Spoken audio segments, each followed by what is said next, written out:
በመጀመሪያ እንግዲህ ስለ ራሴ ልናገር። እኔ ማን ነኝ?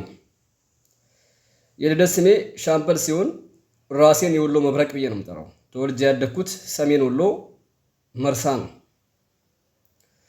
ሃይማኖቴ ሙስሊም ነው፣ አልሐምዱሊላህ።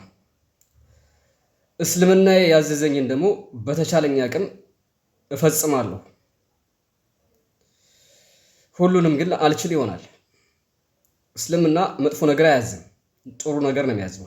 አቅሜ የፈቀደውን አደርጋለሁ። በእስልምና ብሔር ብሔረሰቦችን ወይንም የሌላ እምነት ያላቸውን ሰዎች እንዳከብርና እንዳልነካቸው ያስጠነቅቀኛል። ስለዚህ 100% እቀበለዋለሁ። ሁለተኛ የምናገረው ቋንቋ አማርኛ ብቻ ነው። ቋንቋ ደግሞ መግባቢያ ነው።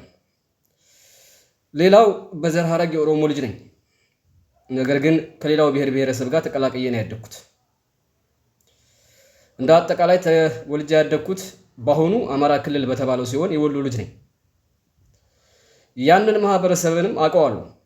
የብሔር ብሔረሰቦች ክልል ነው። ከ11 ብሔሮች በላይ የሚኖሩበት ክልል ነው።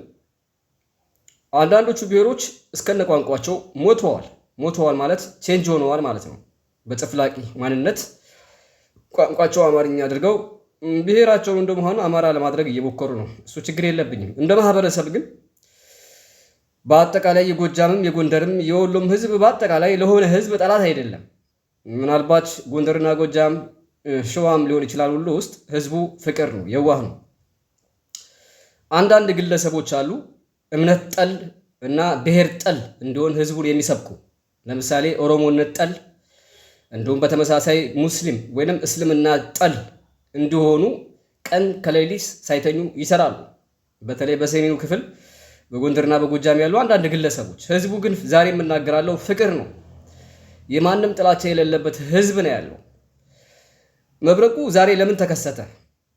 ከራሴ ማንነት አልፎ ከህዝቤ እንዲሁም ከሀገሬ ጎን ለመቆም ያሰብኩትና የወደድኩት አንደኛ በተረዳሁት መልኩ ፈጣሪ በሰጠኝ አላህ በሰጠኝ ህዝቤ በሃይማኖት ጥላቻና በማንነት በዘር ጥላቻ እንዳይበረዝ የነዛን የጽንፈኛ ኃይሎችና የጽንፈኛ ግሩፖች ዓላማ ለማብከን ቀን ከሌሊት እሰራለሁ። በምሰራቸው ስራዎች ውጤታማ ነኝ። ነገር ግን አንድ ደካማ ጎን አለኝ። እሱም ገንዘብ ነው። ገንዘብ ብዙ ነገር ያደርጋል። ከአእምሮ ጋር ሲደመር ከጥረትና ከጽናት ጋር እንድታሸንፍ ያበረታታል። እሱ ባለመኖሩ ምክንያት አንዳንድ ደካማ ጎኖቼ ይታያሉ ማለት ነው። ከዛ ውጪ እኔ ራሴን መሰሎቼንና ህዝቤን ለመታደግ ሁሌም እተጋለሁ። ከዚህም አንጻር ሁሌም ቢሆን አንድ እርምጃ ወደፊት ለመቅደም እየሞከርኩ ነው። ምናልባት ጠላቶቻችን በእድሜ ስለሚበልጡኝ እነሱ ቀድመው ተደራጅተዋል፣ ቀድመው ፓወር ኃይል ኑሯቸዋል። ነገር ግን የሚሰሩት ስራ ክፋት ስለሆነ ሊያሸንፉ አይችሉም። በዚህ አጋጣሚ በዛ ማህበረሰብ ውስጥ ያለውን ችግር መንግስት ራሱ ሊፈታው አይችልም። እዛ አካባቢ ተወልደው ያደጉ ልክ እንደኔ አይነት ግለሰቦች ካልተባበሩ በስተቀር አሁን ሚሊዮኖችን የወሎ መብረቅ እንዲያፈራ ሚሊዮኖች የወሎ መብረቅ አይነቶች እንዲፈልቁ እንዲኖሩና እንዲመጡ እየሰራው ነው ማለት ነው። እንደዛ ከሆነ እናሸንፋለን። ብቸኛ አማራጩ በውስጡ ያለው ማህበረሰብ ጥላቻ የሌለበትና መንግስትን ጨምሮ የኦሮሞ ህዝብም ከክልሉ ውጭ ያለ ማህበረሰብም ሊያግዘን ይገባል። እሱ የሚያግዘን ከሆነ በቅርብ ጊዜ ኢትዮጵያ ሰላም ትሆናለች። ሁሉም ብሔሮች፣ ሁሉም ቋንቋዎችና ሁሉም ሃይማኖቶች ተከብረው የሚኖሩበትን ጊዜ እናመጣለን ብዬ ተስፋ አድርጋለሁ። እንደ አጠቃላይ ኢትዮጵያ ማነች? ኢትዮጵያ የብዙሃ ማንነት፣ የብዙሃ እምነት፣ የብዙሃ ቋንቋ፣ የብዙሃ ባህልና የብዙሃ ትሩፋት ስነ ልቦና ያለባት ሀገር ነች። ይቺን ሀገር መቀበል የማይፈልጉ አህዳዊ ልሙጣዊና መሀይም የሆኑ የበላይነት ናፋቂ የሆኑ ግለሰቦች ተደራጅተው በአሁኑ ሰዓት ሀገራችንን ለመበታተን፣ ሀገራችንን ወደኋላ ለመጎተት፣ ሀገራችንን አዘቅት ውስጥ ለመቅጠት ቀን ከሌሊት ይሰራሉ። እነኚህን ኃይሎች ለማጥፋት ደግሞ የግድ መተባበር፣ መተጋገዝና አንድ መሆን አለብን ማለት ነው።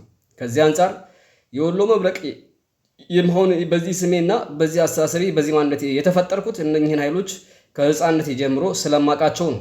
አሁንም ቢሆን ማህበረሰቡ ገና ነው፣ አልተበላሸም። ህዝቡ በጎንደርም በጎጃምም በሸዋም በወሎም በየትም አካባቢ ብትሄድ መልካም የሆኑ ሰዎች አሁን የምንለውን እኩልነትን የሚቀበሉ ህዝቦች ይበዛሉ ማለት ነው።